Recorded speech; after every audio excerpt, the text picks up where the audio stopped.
사랑하는 유초동부 친구들 잘 지냈어요? 이번 주는 사순절 마지막 주간이에요. 그래서 고난주간이라고 불리는 그런 절기거든요.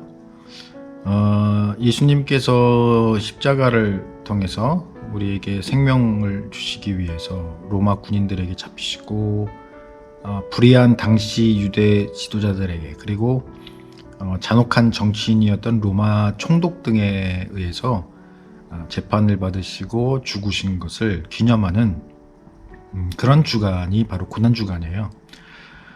고난주간 금요일을 성금요일, 그러니까 우리 이 방송이 이제 나가게 될 날이 바로 금요일인데,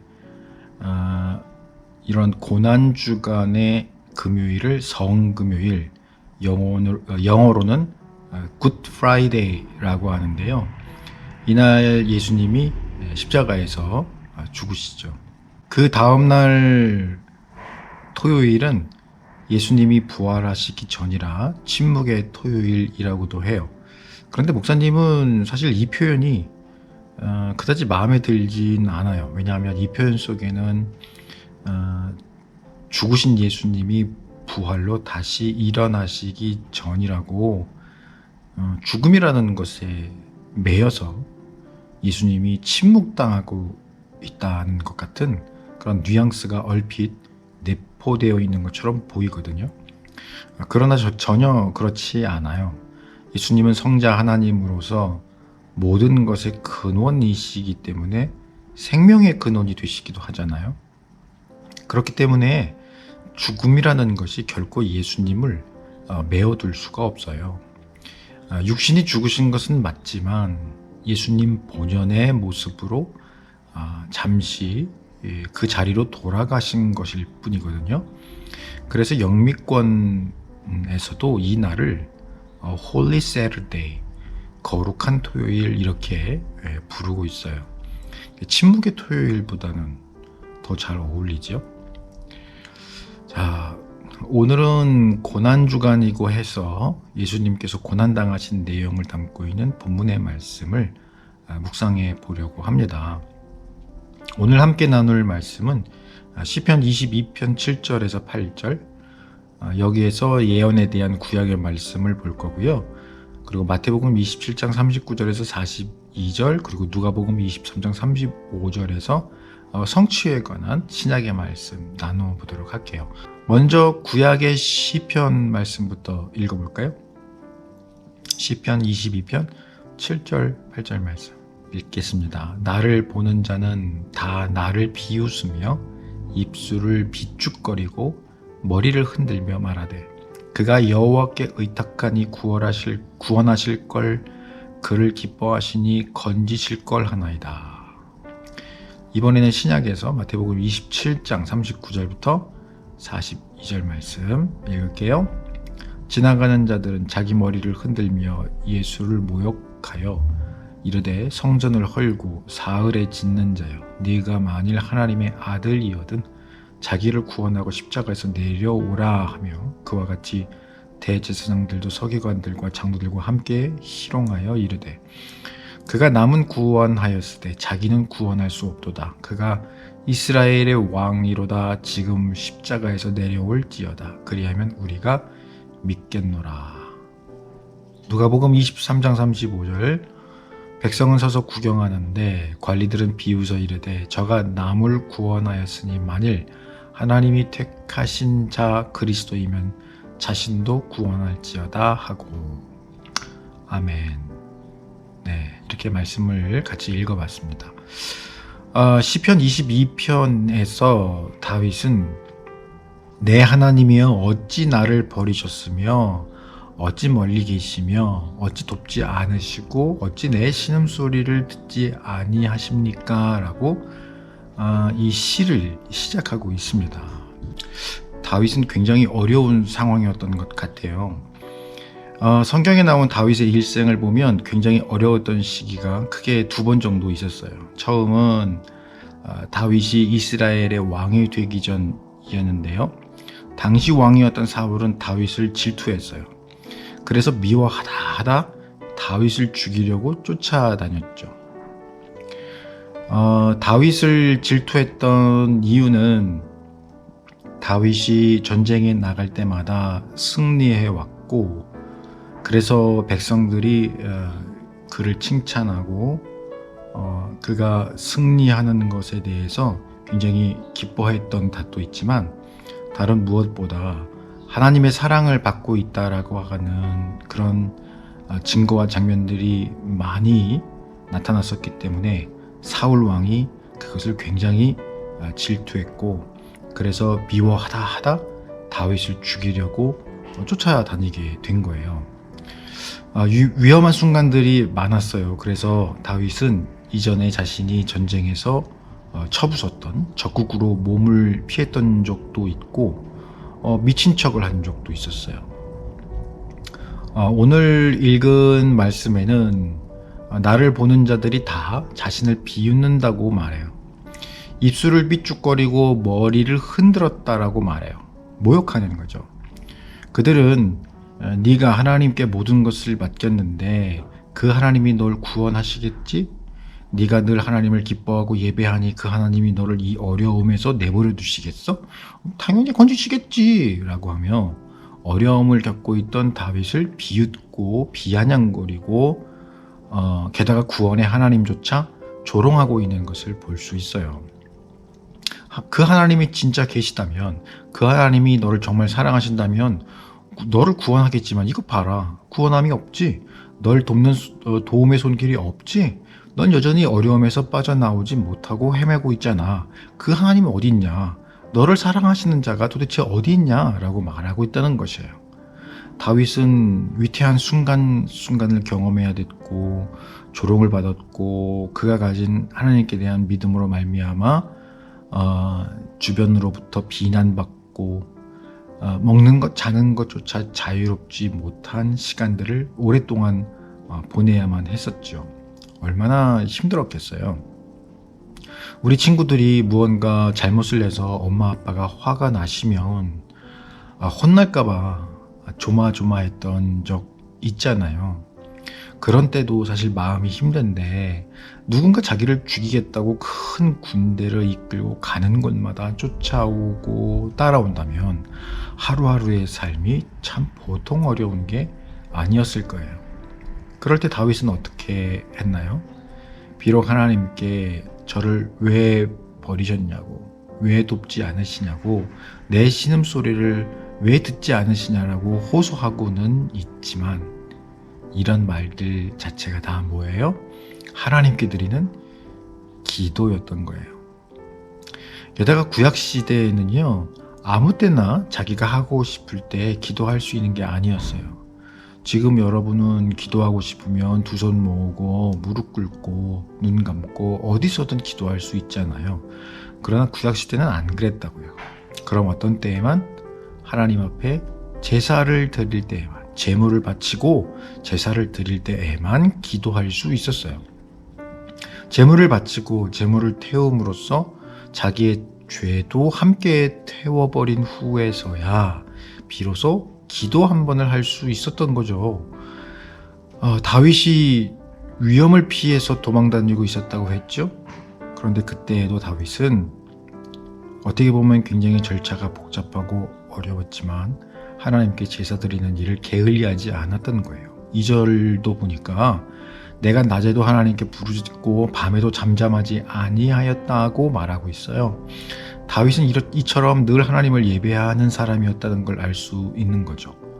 자신이 어려움에 빠졌을 때 다른 무엇보다도 하나님께 기도하는 사람이었다는 것을 알 수 있어요.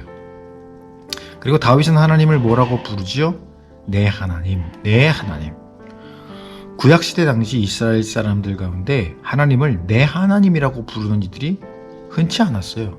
왜냐하면 그들 스스로 하나님의 백성이라고 자부하였지만 하나님의 존재는 그들에게 무섭기만 한 존재였기 때문이었어요. 대부분의 이스라엘 사람들이 하나님을 이처럼 무서워했는데 왜 그랬을까요? 그들의 하나님을 제대로 알고 있지 못했기 때문이에요.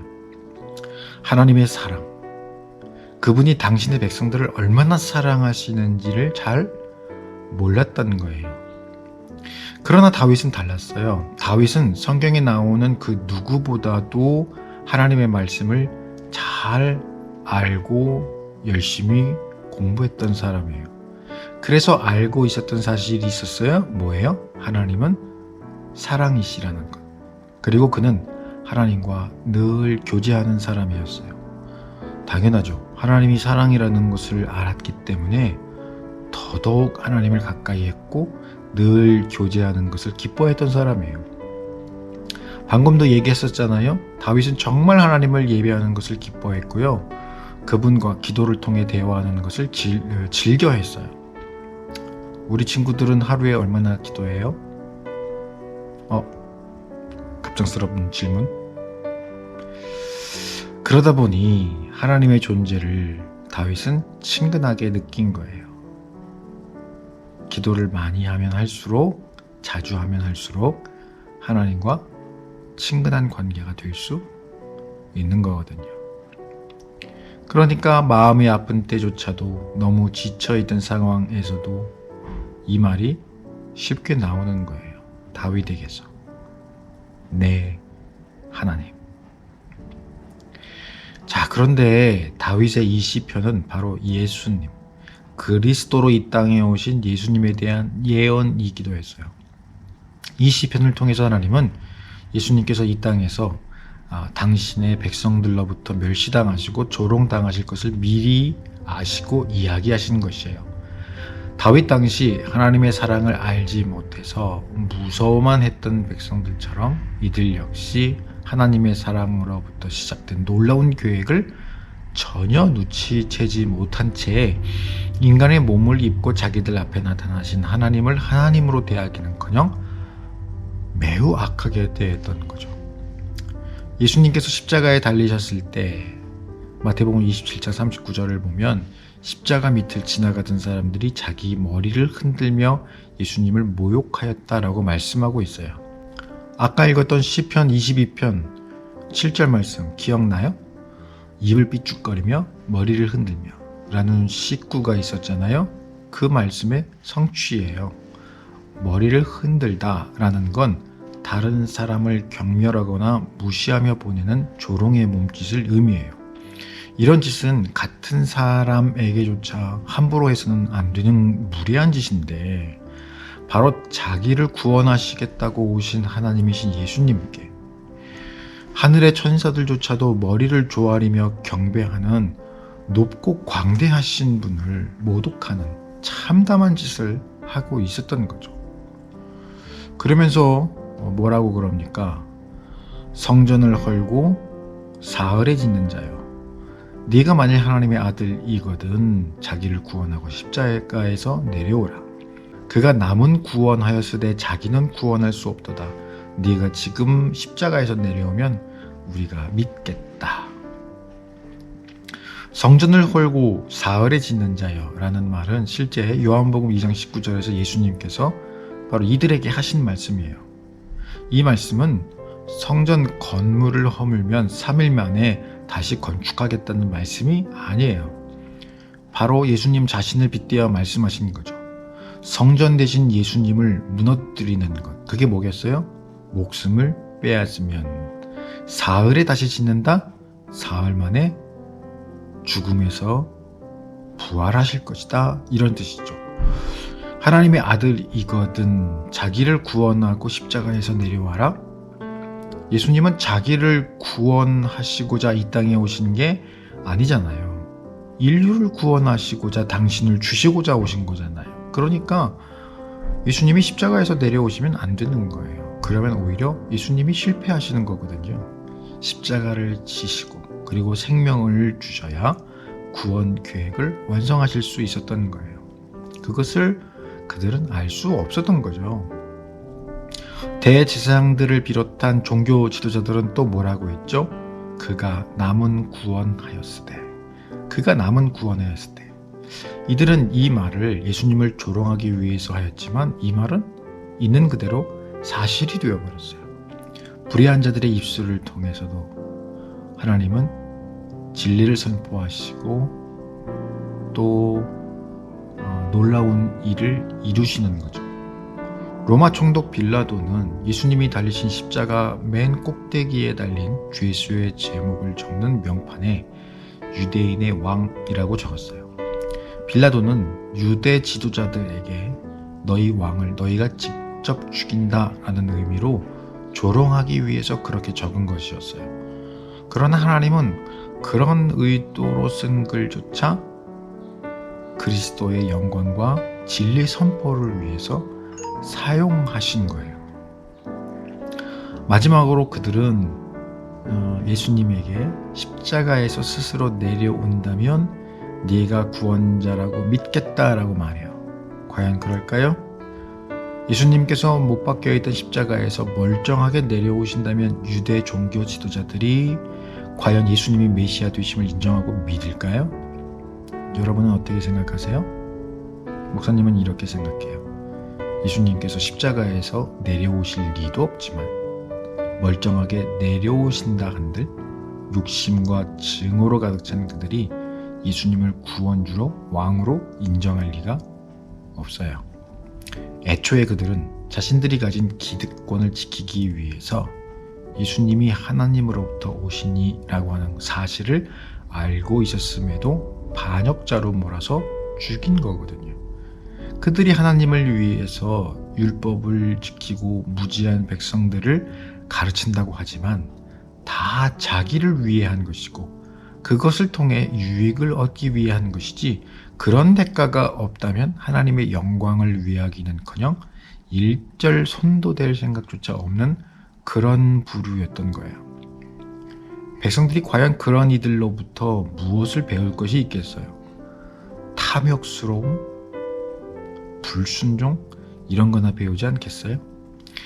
결국 예수님께 열광하던 그 백성들이 지도자들의 몇 마디의 거짓말에 예수님을 따르던 자들에서 폭도로 변해버리잖아요. 당연한 결과였던 거예요. 지도자들의 욕심이 나머지 백성들조차도 하나님의 놀라운 구원의 계획을 외면하게 만드는 끔찍한 결과를 만들어낸 것입니다. 사랑하는 우리 유초동부 여러분, 그리고 이 방송을 보고 있는 모든 분들, 사순절의 마지막 주간인 고난주간을 보내면서 여러분들께 결론으로 짤막하게 이런 말을 해주고 싶어요. 욕심을 대항할 줄 아는 우리 친구들 되기를 축복합니다. 내 안에 욕심이 자리 잡기 시작하면 반드시 하나님을 하나님 자리에서 밀어내게 됩니다. 그리고 내가 그 자리를 차지하게 되죠. 그렇게 되면 우리는 구원으로부터 멀어질 수밖에 없어요. 가장 경계해야 할 마음, 바로 욕심이에요. 욕심으로 인해서 죄 없으신, 흠 없으신 예수님을 십자가에 못 박으라 소리치고 조롱하던 그들이 곧 내가 될 수 있다는 사실을 받아들여야 해요. 그리고 선한 마음을 달라고 기도하는 이번 고난주간 그리고 부활절 주간이 되기를 소망합니다. 고맙습니다. 함께 해주셔서 하나님의 이름으로 축복합니다. 잘 지내고요. 다음 시간에 또 만나겠습니다. 안녕.